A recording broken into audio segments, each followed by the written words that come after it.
म्हाडा लोकसभा मतदारसंघातून आपण इच्छुक असल्याचं लक्ष्मण हाके यांनी म्हटलं।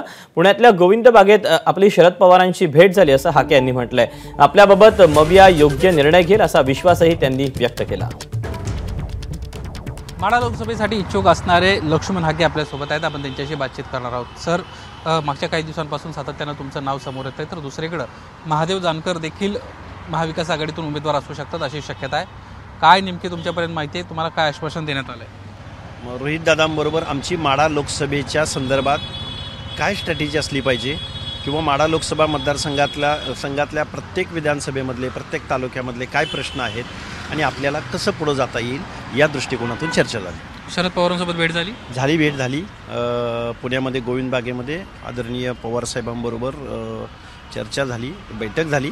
परंतु महाविकास आघाडी जो निर्णय घेईल त्या निर्णयाला लक्ष्मण हाके हा सन्माननीय उद्धव साहेबांच्या पक्षाचा प्रवक्ता, ही वरिष्ठ मंडळी जो निर्णय घेतील तो निर्णय मला मान्य असेल आणि मी त्यांचा कार्यकर्ता म्हणून काम करेन। शरद पवारांना काय आश्वासन दिलं? आश्वासन आता बोलणं योग्य होणार नाही, परंतु त्यांनी ते जे निर्णय घेतील तो निर्णय मला मान्य असेल आणि मी त्यांचा कार्यकर्ता म्हणून मी महाविकास आघाडीचं काम मोठ्या सक्षम पद्धतीनं माढा लोकसभेमध्ये करेन। रासपचे महादेव जानकर हे माढा लोकसभेचे महाविकास आघाडीचे उमेदवार असू शकतात अशी शक्यता असताना दुसरीकडे तुम्हाला आश्वासन मिळताना पाहायला मिळत आहे, नेमकी काय सध्याची परिस्थिती आहे?